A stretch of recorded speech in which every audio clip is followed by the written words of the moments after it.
I was a bit much. Hello everyone, I hope you're all well. So as promised on my Instagram, I said that I would share an in-depth video on how I do my facial exercises and massages.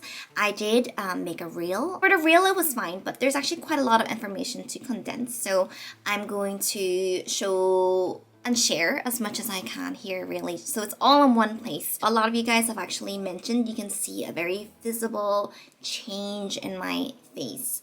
And I'm not gonna lie, I do feel like, you know those beauty apps that sort of have like a filter where it still looks like you, but it's got done like little tweaks. That's how it feels like for myself. You guys know I've been doing facial massages for like 10 years. Over 10 years, maybe closer to 15 actually. But it's only in the recent year I realized that it's not that I got it wrong, but that there is more to it. It was more than just your face. You need to work on the neck, you need to work on the chest, you need to work on the ears, you need to work on the scalp. But before I start, I do want to share, just for some context. If you guys keep up with me, some of you guys will know that I have had Botox in the past before. I first got Botox when I first separated from my marriage, maybe about 5 years ago. And I just want to say the people that administered the Botox, like they're great. They were and are complete professionals. So the first time I got the Botox was for my forehead, and one thing I noticed was for others it was fine, but because my eyes are like more on the hooded side, it made it look really heavy, and I felt like it affected my vision as well because my eyelid was pretty much folding on top, and I just felt like it was a lot of pressure.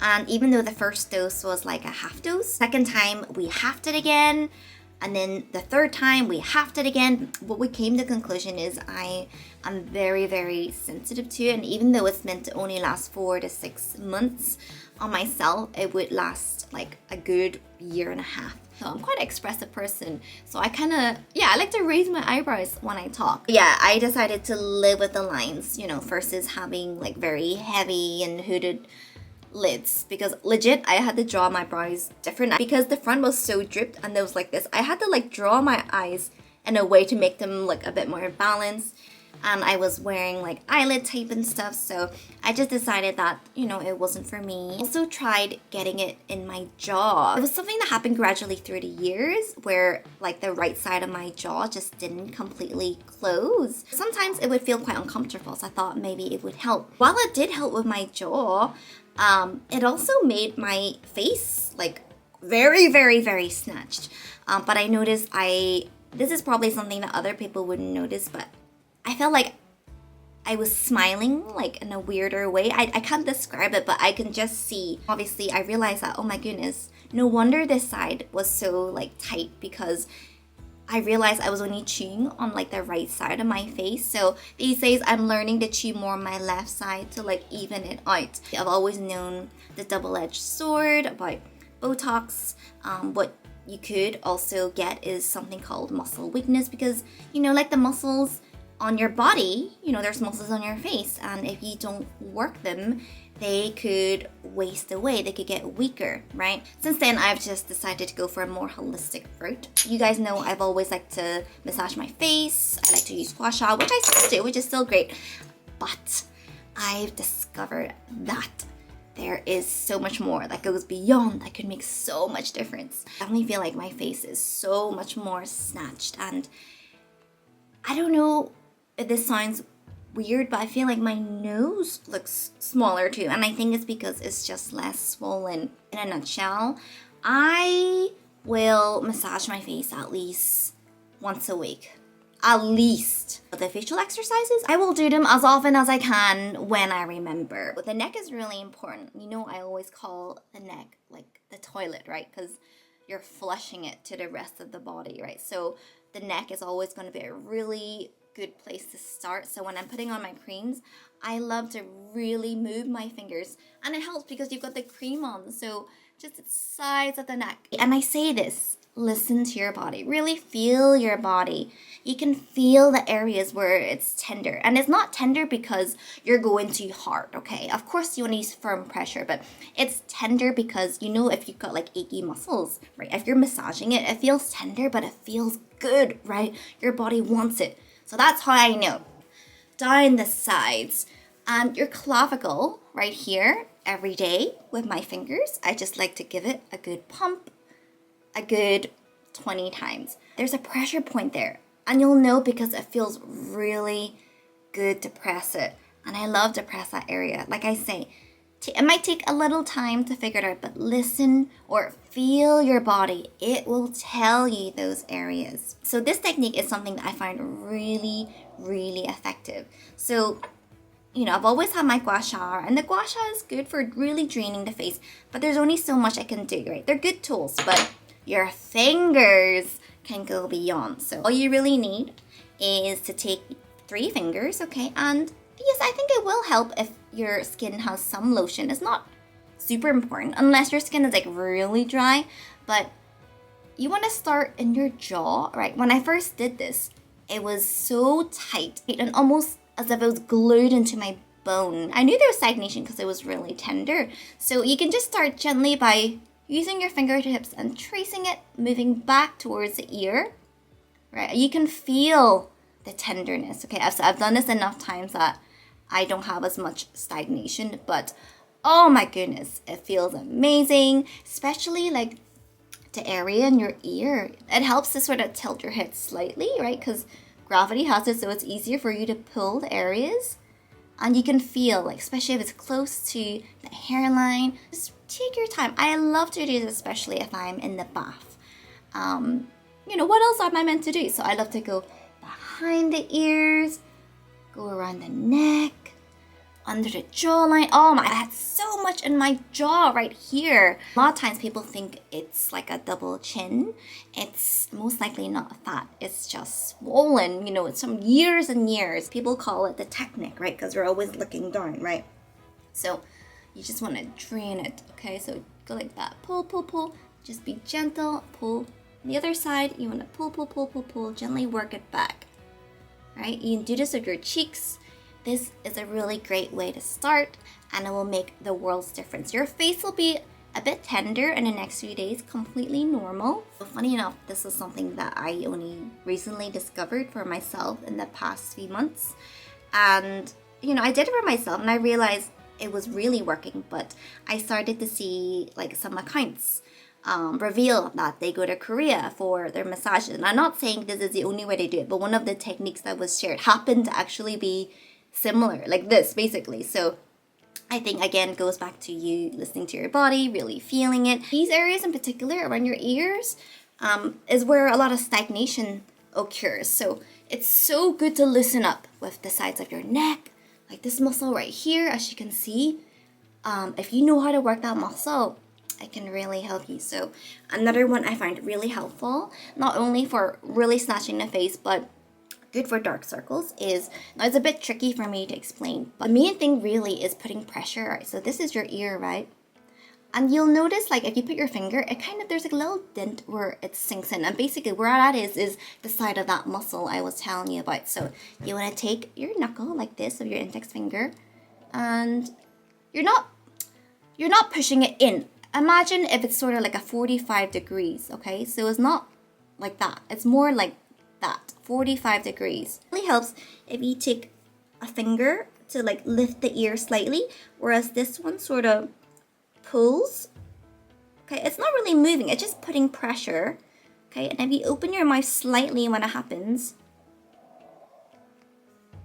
it feels so good. I love doing this at the beginning of the day or the end of the evening. It just feels like all my worries are being released. This one I find really beneficial for here and the under eyes. Okay, this one when you first start, again, it's gonna feel quite tender, but then it's like a sign, it tells you that there is stagnation. So again, the chest area can be a little bit more dry, so you can go ahead and put some lotion there.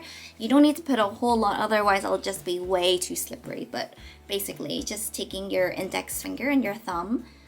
Oh, this feels really good as well. Like, it just releases. I don't know, it just does something. It just feels really good.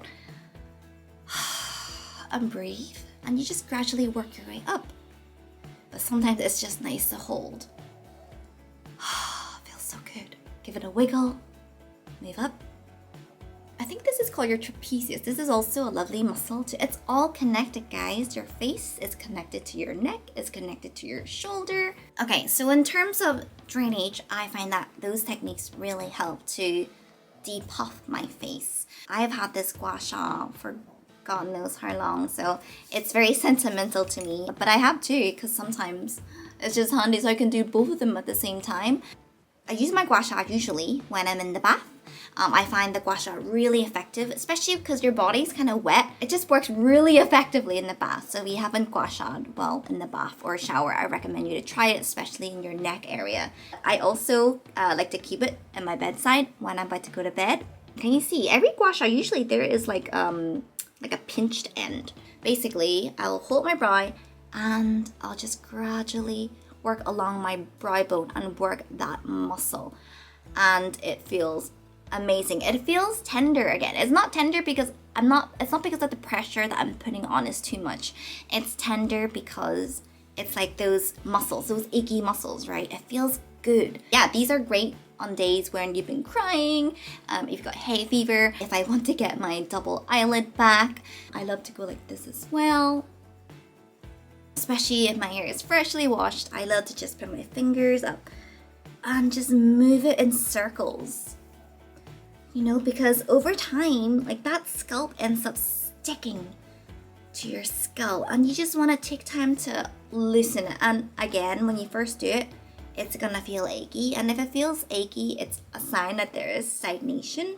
Again, like just the more I've done this, you know, the less achier it's become. It was really fun to have the stagnated areas because I can go to town on it. But it's also nice to know that now that I'm doing this, it really isn't as stagnated before. Like it's all about improving the circulation everywhere. Okay, so now moving to facial exercises.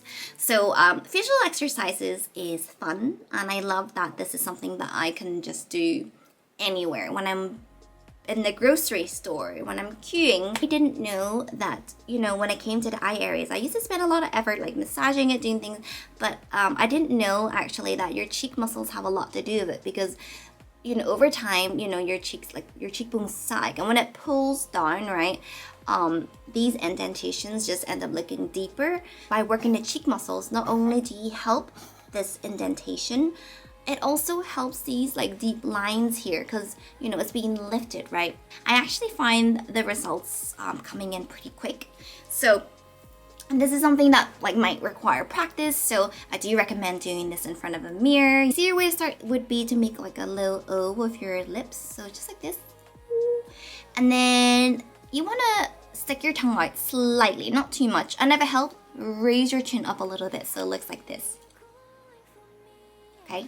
And what you want to do is you want to smile, not with your lips or your eyes, but with your cheeks. Okay? So it's really about engaging those muscles.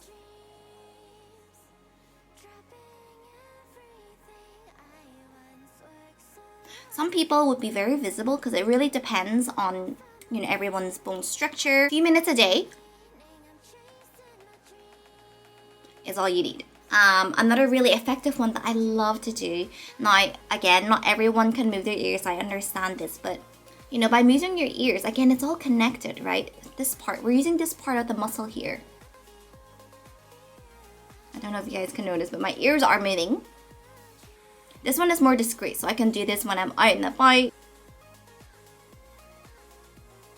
So the more you engage and work those muscles, the stronger they will get. This is definitely an area that I want to keep on working. We don't use these muscles here very much, so it's good to work these muscles right there. Another exercise that's really effective, that is harder work, but you can still do, is basically with your mouth closed, you're just drawing circles with your tongue. So it looks like this.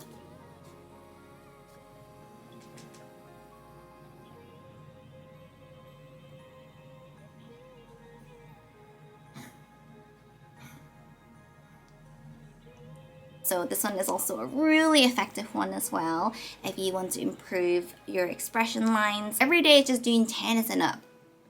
What I also do in the bath, I will stick my finger in my mouth and I'll just go like this.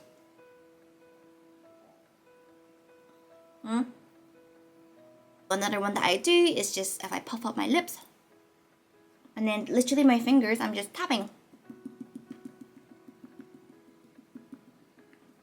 And what it does, it just brings circulation to that area. Now, often when I'm driving, especially if the music's on, to the beat, I will literally go. Because we're just working our cheek muscles. Sometimes side to side in a smile. Some exercises are more discreet than others. But the ear raising one is something I do quite frequent because it's more discreet versus you going. Yeah, those are really the main things that I do. I have a wee massager, you know those little pillow massagers, and I love using it for my shoulder blades.